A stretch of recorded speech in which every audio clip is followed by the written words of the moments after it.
सुप्रभात। यथार्थ जीवन, यह हमारी आज की आध्यात्मिक चर्चा का विषय है। यथार्थ जीवन जिसको तुम जीवन कहते हो वो जीवन नहीं, वह तो मृत्यु का प्रवाह है।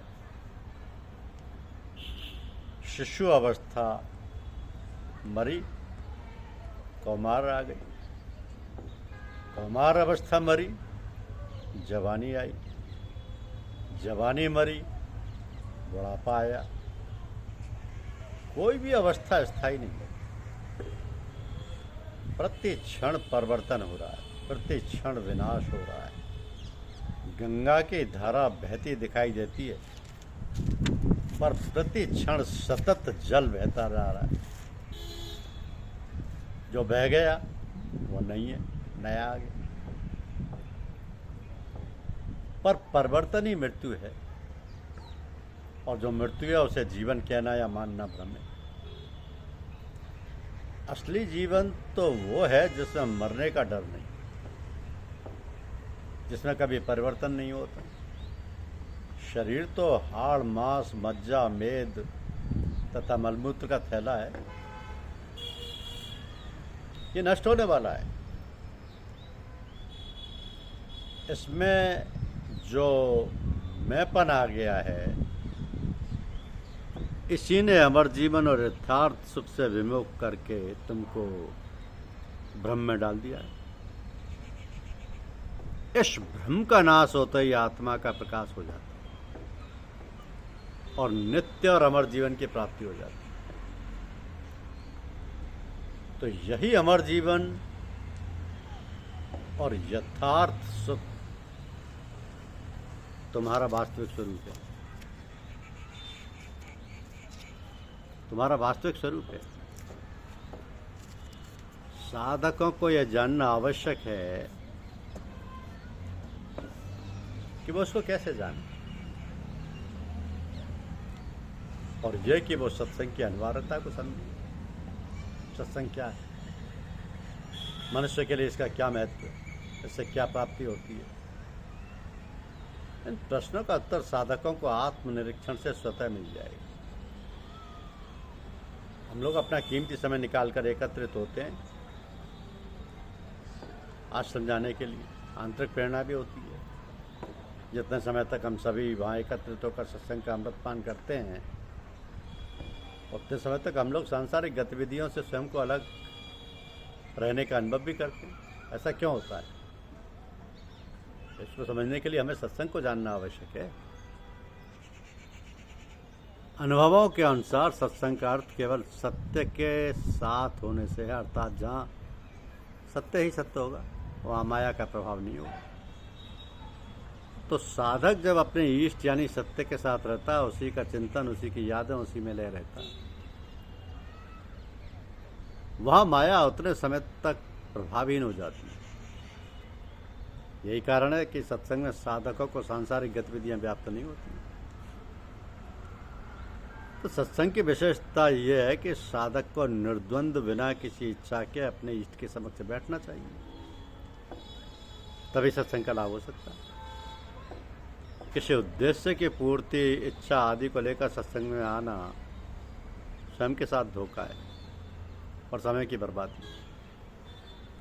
सत्संग से ही साधक निज स्वरूप को प्राप्त करता है तथा आत्म शांति व आनंद की पराकाष्ठा की स्थिति को प्राप्त होता है।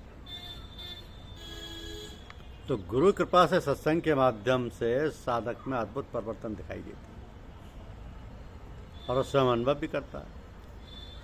हम सभी आत्मनिरीक्षण करके अपनी स्थिति का आकलन स्वयं कर सकते हैं। सत्संग में साधक की पात्रता भी आवश्यकता अनुसार गुरु कृपा से निर्धारित होती है। केवल शर्त यही है कि हमारे आस्था विश्वास अपने ईश के प्रति बने रहें। सत्संग में हम प्राय अनुभव करते हैं कि कभी कभी ध्यान की अवस्था बहुत अच्छी होती है और कभी कभी ध्यान नहीं लगता। तो साधक को इस ओर ध्यान नहीं देना चाहिए। वो बताएगा साधन के अनुरूप चलता रहे, वो स्वयं मंजिल तक पहुंच जाएगा। ध्यान समाधि की स्थिति साधक में उसके मन, चित्त, बुद्धि, अहंकार के अनुसार भिन्न भिन्न होती है। अतः से गुरुदेव पर छोड़ देना चाहिए। हाँ, अपनी स्थिति को समय समय पर इष्ट को बताना जरूरी है। गुरु महाराज द्वारा स्थापित मूल्यों, आचरण, व्यवहार व मार्गदर्शन को स्वीकार करके सामूहिक रूप में बैठने को ही सत्संग कहते हैं। हमारे इष्ट की कृपाधार निश्चित प्रभावित होगी तथा हम सभी सत्संग का लाभ प्राप्त कर सकेंगे। परिणाम स्वरूप साधक में आत्मगुणों, आत्म शांति, दीनता आदि का परिवर्तन या समावेश धीरे धीरे अनुभव में आने लगेगा। यहाँ तक कि असत्य यानी संसार के प्रति उदासीनता होने लगी। कहते हैं कि एक दिन का सत्संग का प्रभाव या क्षणिक सत्संग वर्ष भर की गई व्यक्तिगत पूजा से अधिक होता है। हम सभी अत्यंत भाग्यशाली हैं कि गुरुदेव की कृपा से सत्संग का सुख प्राप्त हो रहा है। इस अमूल्य क्षण का उपयोग सभी को छोड़कर करना चाहिए। ये सत्य ही है कि यहाँ बिताए गए समय से कोई भी सांसारिक नुकसान नहीं होगा। हम अपने युवा काल के जीवन पर विचार करते हैं तो देखते हैं कि उस समय हमारी स्थिति कितनी दयनीय थी। जीवन में अनेक अवगुण, राग, द्वेष, कष्ट, अहंभाव आदि भरे हुए थे। गुनाहों का वातावरण चारों तरफ बना था। वहीं रहकर पापों का संचय भी किया करते थे। इतने अवगुणों को कभी भी गुरुदेव ने दिल से नहीं लगाया,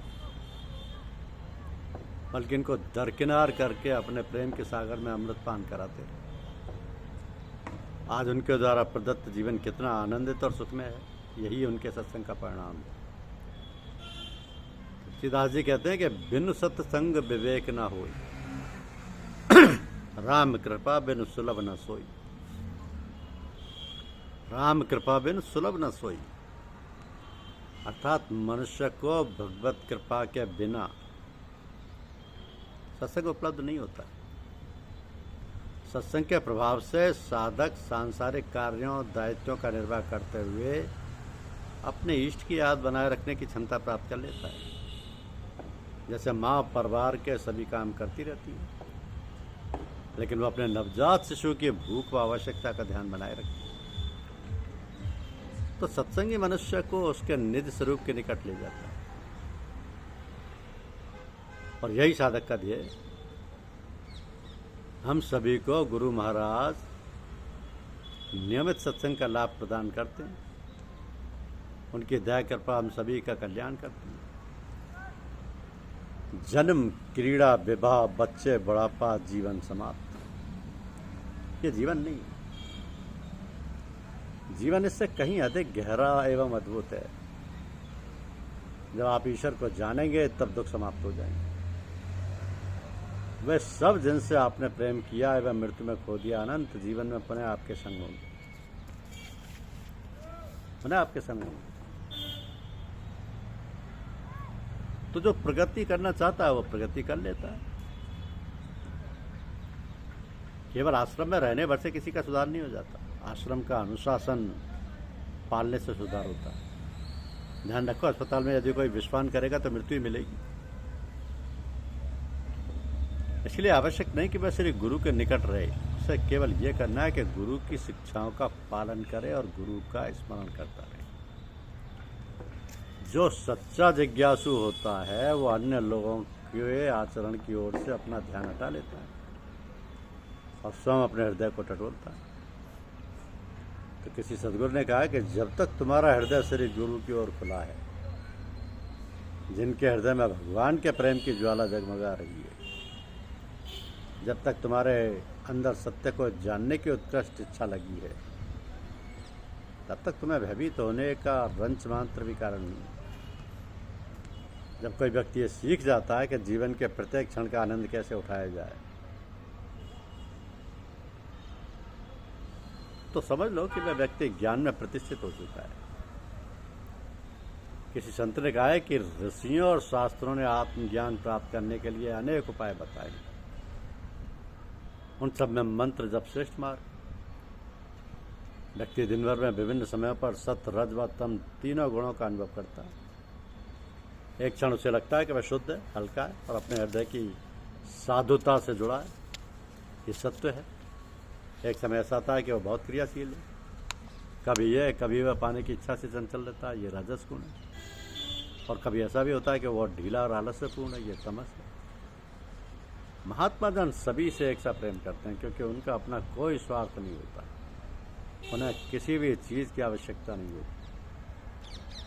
श्रीमद् भगवद गीता में भगवान श्री कृष्ण कहते हैं कि जो शरीर छोड़ने से पहले इसी पृथ्वी पर काम क्रोध के वेग को सहन कर लेता है, वो आत्म संयमी एक सुखी व्यक्ति है। तो जब कोई जिज्ञासु अपने को काम और क्रोध से मुक्त कर लेता है तो अन्य सभी सद्गुण उसके अंदर तेजो में होते हैं। धन्यवाद।